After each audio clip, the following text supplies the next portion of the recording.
Climate Change Bill of 2018 for public comment. This bill allows for the alignment of policies that influence South Africa's climate change response. It will ensure the country's transition to a lower carbon and climate resilient economy. This is an additional step in South Africa's efforts to implement the National Climate Change Response Policy, to promote sustainable development, and to fulfill the right to an environment that is not harmful to health or well-being as enshrined in our Constitution. Cabinet approved the introduction of the Criminal Procedure Amendment Bill of 2018, which amends the Criminal Procedure Act of 1977 to Parliament. The proposed amendment bill will extend the list of sexual offences in respect of the prosecution, and significantly, it allows for the charges to be instituted even after 20 years. The amendments give effect to the South Gauteng High Court judgment in the Levenstein case. The case declared Section 18 of the Criminal Procedure Act 51, 1977, inconsistent with the Constitution and invalid to the extent that it bars, in all circumstances, the right to institute a prosecution for all sexual offences other than those listed in 18F, H, and I of the Act after the lapse of 20 years from the time when the offence was committed. The amendment will allow the National Prosecuting Authority wider discretion to institute prosecutions in sexual offences in accordance with Chapter 2 of the Constitution. On the upcoming events, President Cyril Ramaphosa will deliver the Nelson Mandela Africa Day Centenary Lecture at the Africa Renaissance Conference on the 24th of May 2018 at the Nkosi Albert Luthuli International Convention Center in eThekwini. The event forms part of the year-long centenary commemorations of the lives of our first democratic president, Nelson Rolihlahla Mandela, and struggle icon, Mama Albertina Nontsikelelo Sisulu, which are taking place across the continent and the globe. On Africa Day is held annually on the 25th of May across the continent to mark the founding of the then Organization of African Unity, now known as the African Union, in 1963. It is a celebration of Africa's diversity and a call for unity in the continent. South Africa is celebrating Africa Day with a month-long Africa Month festival of activities that are celebratory and educational, with political and socio-economic benefits of the people of South Africa and the continent. The theme for Africa Month is A Year of Nelson Mandela, Building a Better Africa and a Better World. On condolences, Cabinet expressed condolences to the family and friends of the late veteran photographer and recipient of the National Order of Ikamanga, Mr. Sam Nzima, who used his camera to expose the brutality of apartheid rule. He will be remembered for his iconic photograph of Hector Peterson on June 16, 1976, which forced the world to take notice and act against the brutal apartheid regime. Cabinet extends its deepest sadness and condolences to the family of Dr. Philip Ntshiphi-Tabane, who passed on after a long illness on the 18th of May 2018. As a founding member of the Malombo Jazzmen, he was one of South Africa's most talented musicians. Cabinet conveys condolences to the family and friends of Mr. Sonwabo Edifunde, who was the former South African ambassador to Germany and chairperson of the South African Broadcasting Corporation. Cabinet is deeply saddened following the deaths of two young girls who were killed after a wall collapsed in eThekwini. We extend our heartfelt condolences to their families.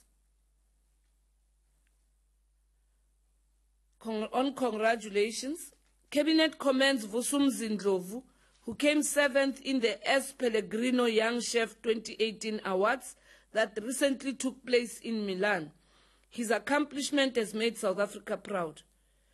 Cabinet also congratulates the newly crowned International Boxing Federation, World Boxing Association, Super, and the Ring Magazine Junior Flyweight Champ, Heki Butler. His other name is Executioner, who became the first South African to hold 2 world crowns simultaneously after winning the IBF and WBA junior flyweight titles. On appointments, all appointments are subject to the verification of qualifications and the relevant clearance. The first is that of Ms. Boitumelo Mosako as Chief Financial Officer of the Development Bank of South Africa, and the non-executive directors of the Land and Agriculture Development Bank Board, with Mr. Mabota Athamuloto as the chairperson, Ms. Dudu Hlajwayo reappointed and being the deputy chair, and then Ms. Susan N. Lund, Ms. Matume Sidney Makhoba, and Dr. Stephen Thomas Cornelius. On the South African Tourism Board, the reappointment of Dr. Tanya Ethela Abramse, Mr. Enver Dumini, Ms. Michelle Julie Constant, Mr. Tebe Itzile Ikalafeng, Mr. Abba Omar Yakub, Mr. Monwabisi Peter Fandeso as the chairperson, Ms. Pem Bulelwa Yako, Ms. Kathleen Elizabeth Rivet Kanak, Ms. Dawn Elizabeth Robertson, Mr. Ravi Naderson, Ms. Lindiwe Sangwe Nisito, Mr. Mohammed Baba, Ms. Nomzamo Pengu, representing the Department of Tourism. Mr. Dinizulu Kumalo Percival Sishimani as the Chief Executive Officer of Randwater. Advocate Dr. Sishwanso Godfrey Libya as the National Head of the Directorate for Public Crime Investigation, commonly known as the Hawks. Mr. Goodman Tandazo Vimba as the Chief Executive Officer in the Municipal Infrastructure Support Agency in the Department of Cooperative Governance and Traditional Affairs. Mr. Lindogu Cedric Mkumane as the Deputy Director General, Enterprise Development and Entrepreneurship in the Department of Small Business Development, and Mr. Pagamani Hadebe, as it has just recently announced by Minister Gordon. The following are the non-executive directors of the South African Express Board: Ms. Makia Mahoro Trifosa Ramano as the chair, Ronald Lamula, Mr. Tulani Matiki Nomen Khomu, Ms. Tandiwe January McLean, Mr. Kugan Hirikshnatheva, Mr. Bongisiwe Mpondo, Ms. Hlengiwe Thandeka Makhathini, Dr. Thabi Leoka, Mr. Ahmed Ismail Bassa, Mr. Trevor Abrahams, who's been reappointed, and the non-executive directors to the Transnet Board: Mr. Popo Mulife as the chair, Ms. Mpho Emily Litlape, Mr. Louis Leon von Zehner, Ms. Eshla Nobulali Fikelepi, Ms. Dimakatso Catherine Matsuha, Ms. Ramasela Joyce Ganda, Professor Edward Christian Kisvete, Mr. Aluani Pesi Ramabulana,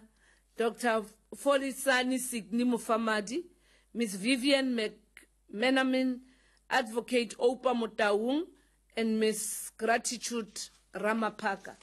This is all that Cabinet reflected on yesterday, and that brings us to the end of the briefing.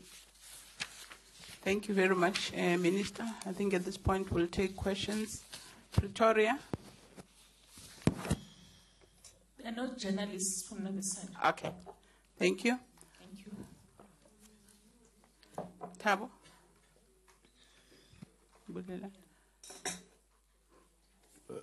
Thank you.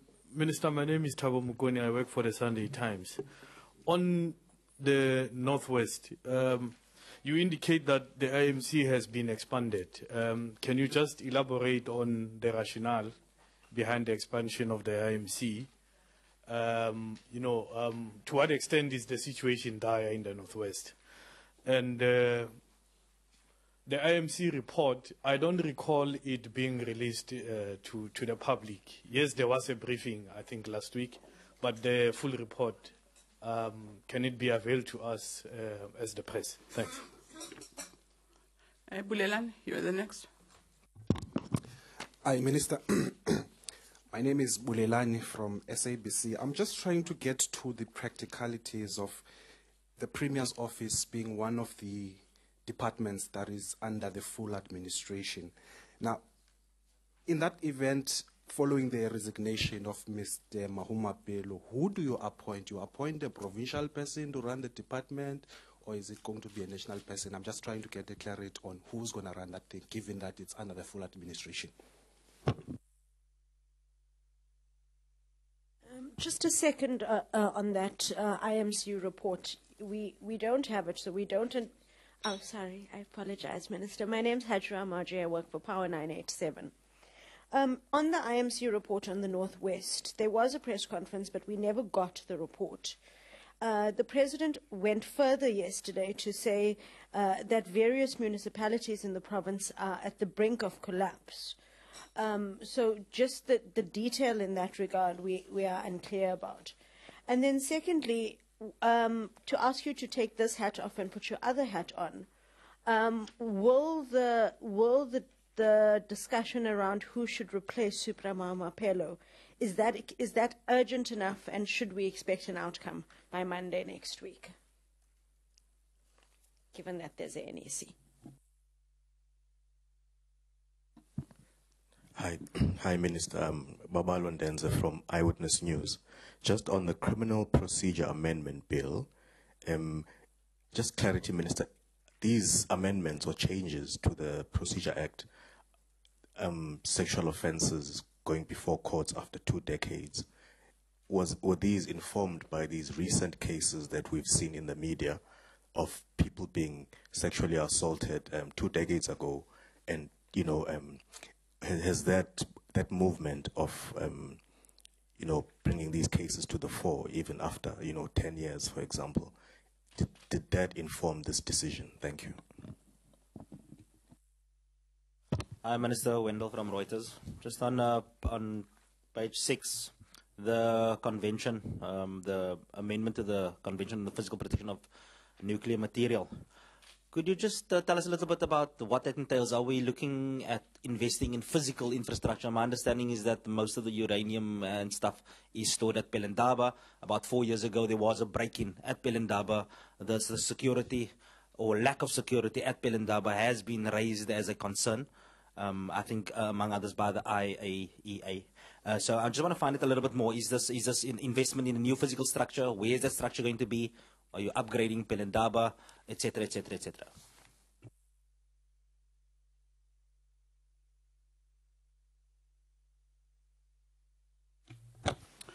Good morning, Minister. My name is Joseph Musia from SABC.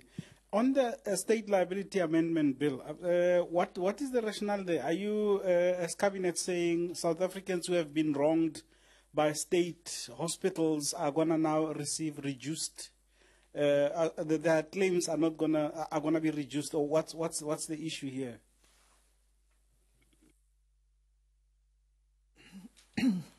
Thanks, Minister. Gay Davis, Eyewitness News. This new legislation, I mean, the approval of these bills is all very well, but the deadline for bills to arrive at Parliament, if they're to be processed before the end of this Parliament, was 30th of May. So presumably none of these bills are going to actually make that deadline, so they're not going to be processed until the new Parliament after the general elections next year. Your comment on that, because it seems to have taken an inordinate length of time for these bills to actually get here. And then the other question is on Israel. Surely Cabinet would have discussed the implications of downgrading the embassy in Tel Aviv. What was the discussion around that? Because I can't imagine that there would have been a discussion on Israel in Cabinet without that being reflected on, particularly given the extent of trade between South Africa and Israel. as it stands. Thanks very much.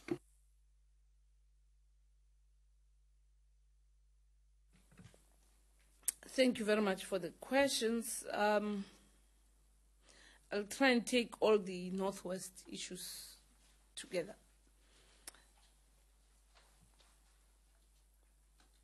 The party, the ANC, will consider 3 names, and those names will then be considered by the National Executive Committee, and that would be what the ANC will be looking at this coming weekend. And I'm sure we've had, because I don't want to blur the lines between ourselves and the party, yesterday's media brief that is already something that is being processed by the organization. And it then responds to the very issue that you have asked about who appoints. The ANC will appoint the Premier, and we hope and believe that the ANC will appreciate the agency, and hence it will have to take advantage of its own meetings that are taking place this weekend. The expansion of the IMC, part of the reasons on the expansion of the IMC have to do with frontline service delivery. That in the course of interacting with the communities in the Northwest and the stakeholders, including government itself, there are issues that have actually emerged. For example, around housing, for example, around Sun City, and many other allegations that have been put. And all those allegations do require that there must be capacity that will be brought in coming from the relevant departments in government. And that is the rationale. We know that there are issues around the scholar transport. Yes, it may be located in the Department of Transport, but its impact on the Department of Basic Education and attendance and all those things, you definitely need to look at those kind of areas and see how best we can deal with it. The release of the report. The report is a form of work in progress. Secondly, the report has got allegations which some have not been tested, and hence work is continuing to happen. And it is on those bases that there will be continuous briefings. A report on the Northwest will be an exit report that then says, this is what happened, this is what we found, and this is what we have done. But for now, there will be these continuous updates, because what you have and what Cabinet has reflected on, it was based on the information that requires government to continue again doing further work. So there can't be tidbits and release of information that may have not been tested, and hence the reinforcement and the increase on the capacity with regard to the Northwest. There's also been an agreement in Cabinet that we have to also be sensitive such that we do not go out and brief everybody and leave the communities of the Northwest behind. They become a relevant body in this process, so that then they themselves can appreciate, can contribute, and most importantly, can realize that there is a lot of objectivity in the interventions that government, national government, is actually doing, including, Hajra, what you were raising about the state of local government, which is something that primarily has to do with service delivery, and hence the need, therefore, to step in and deal with those municipalities beyond even what has been released by the AG, but more looking at the impact of the challenges on ordinary South Africans, which is what Cabinet also raised to say, having this kind of an IMTT, we must not just be all focused on the government of the Northwest and not appreciate the impact of both the challenges but also our interventions on the people of the Northwest. So that's why then you will not have a report every day, because there is no report that is conclusive yet. There is a report that says we need to remove this cap from here and let's bring in somebody to come in and deal with it. We need to act on A and B. Let's deal with those issues. We need to get more information from other affected people. Let's also encourage that. So it is an ongoing kind of an exercise. I remember also, even with the intervention of government in Limpopo, there was no report 2 weeks after the intervention. In fact, there was a close-out report led by the Department of Treasury, briefing the nation on what has been done after Limpopo was put there. So we will continue to update on developments and progress. A situational report will only be a report that helps us through the IMTT to make meaningful interventions. On the issues that have been raised around the amendment of the Criminal Procedure Act, in fact, it is not the current incidents.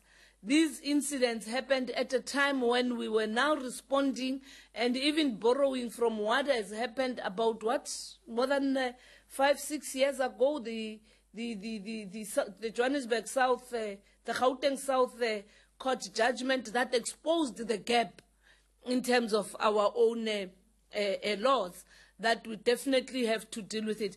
What it seeks to do is to also help the vulnerable who can't now, when they're abused, be in a position to speak for themselves, but upon them being independent and of age, can go out and say, my father raped me, or my neighbor raped me, or this happened, because at that time, even an adult, sometimes it may take you time before you break the silence, understanding where we're coming from as a nation.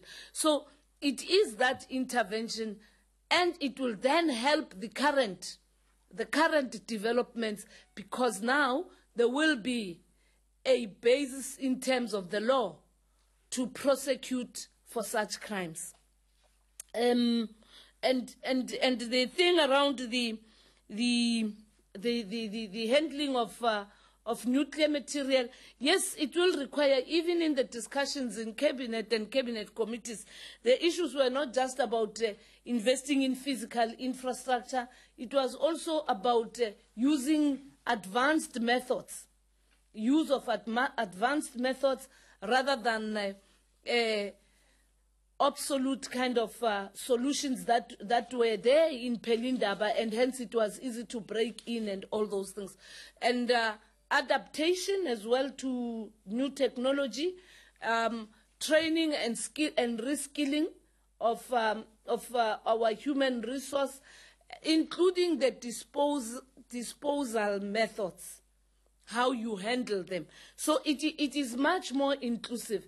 In actual fact, it takes us to a much more advanced level of handling things, given even the history of Pelindaba, how old it has been, and all those things, and the fact that there will be a continuous presence of nuclear material for medical purposes, for research, and therefore we need to also advance, because the sensitivity is centered around what the old legislation, how the act was actually framed. And now the call is for us to now make sure that we invest and we allow space for restructuring, reorganization, reskilling, and better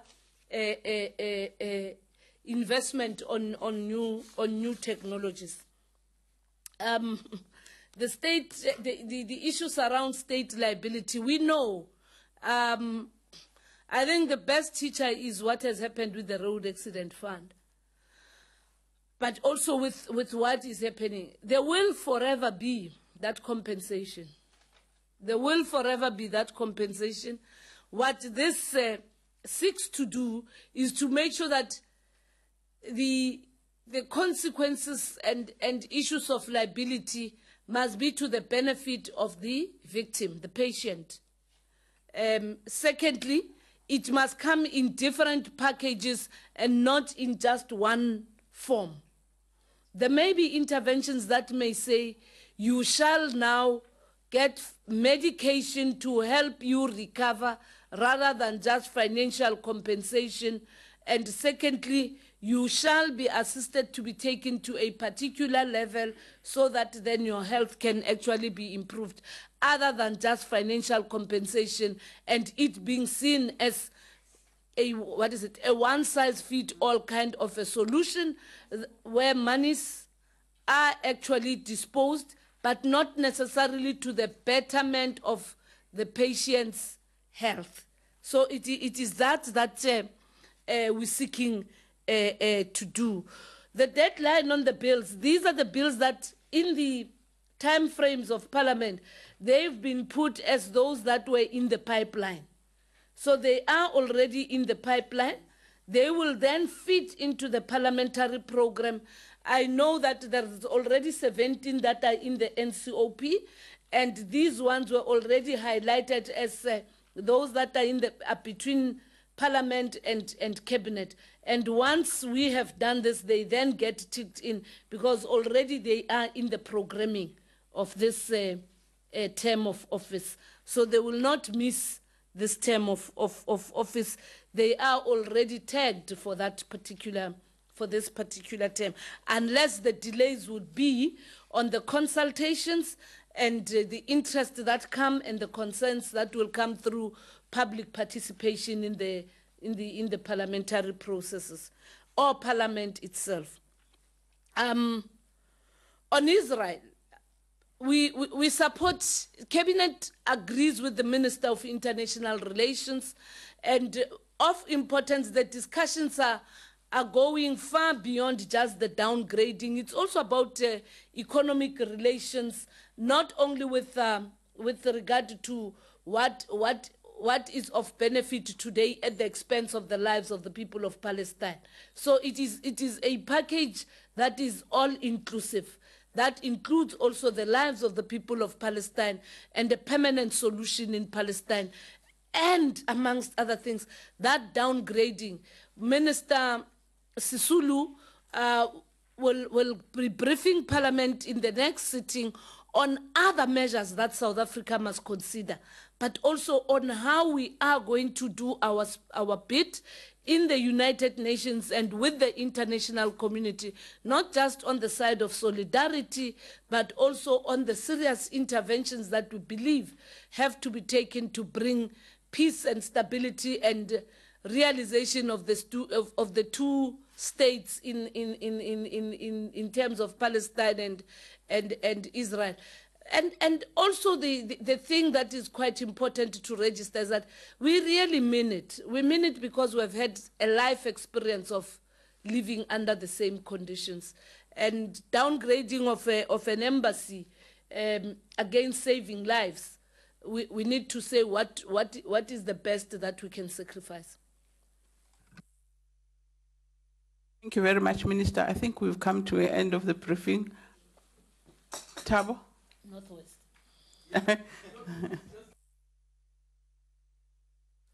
In your reply, Minister, you mentioned Sun City. I don't know. What's the issue there? I don't understand. I mean, Sun City is,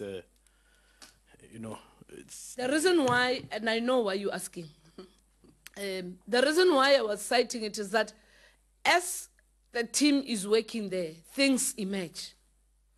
And this is one thing that is before the team, and the team has to go and look at it, the same as the selling of the game farms and all those kind of things. Anything that has been disposed which could have been in the best interest of the state and being an asset of the state. I think you'll be the last one. Also on Northwest, I just want to know... Oh. No. You why? Go and Babalo will come after. Why were the 10 provincial departments placed under administration under different sections of the Constitution And what? So, in other words, what is the difference between the two?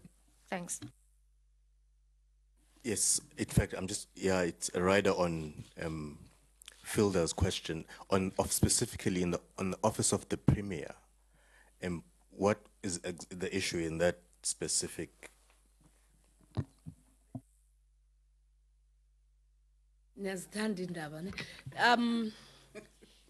Oh, there's another hand at the point. It's also linked to that one, Minister. The Premier department is the one that the national government is taking full administration.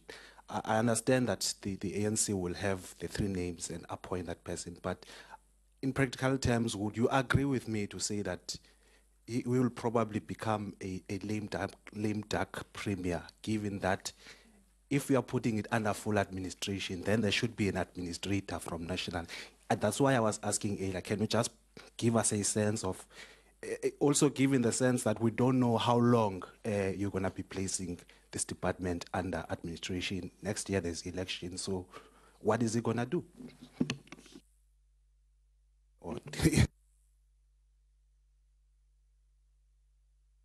Yes. When a department or sphere of government is put under administration, there is nowhere where it says you shall dissolve the provincial executive, which is the provincial cabinet. And there will be issues that the team that has gone there to intervene have to regularize matters with the political establishment there. And that's what has happened even with the Limpopo experience. So it would not be necessarily a lame duck, because what it means is that there shall be provincial executive council meetings where the administrator, which would be the teams in the Northwest that have come to intervene, will have to come and regularize there for purposes of accountability, compliance with the Constitution, and good governance, where there must be a formal space of accounting and a formal space of authorization. So that's what will happen. Secondly, the issues around the office of the Premier have to do with some of the responsibilities that were taken away from departments and were then put under the office of the Premier, which are now going to be attended to because they are located in the office of the Premier. So those are some of the things like your project management responsibility and many other things that the IMTT can actually share on the specificities of what exactly is within the office of the Premier. So remember, there were those responsibilities that were taken from different departments and were put under the administration of the office of the Premier. So yes, there shall be a Premier. It will be a political process. It will not necessarily be a lame duck. In fact, it would be about making sure that there's political authority finally, because Dr. Dlamini Zuma will not be a pseudo-premier there, nor Dr. Mkhize, nor Mr. Nene, the minister. You do need a political establishment that must continue to function. Secondly, the difference is that those that are going to be under section 101B, is it 1B, where you take part of the authority, and those that are under 1A, what it means is that, one, there will be full investigation and total administration under the intervention team, particularly on the ones that we have mentioned, the four departments that are in the provincial government of the Northwest, which are the Department of Community Safety, the Department of Basic Education, Health and Public Works, and then the Office of the Premier. There it actually means there will be full takeover of the administration and the running of those departments and the office. And then on the other 5, it would mean the intervention team will still work with those that are in the establishment there and give them the support, the advice, and most importantly, guide them on how to reposition those departments. And should there be any other thing, even with those ones, that would actually be attended to as and when it arises. On the first 5, the first 4 and the Office of the Premier, it would be about taking over the full administration of those departments. Thank you.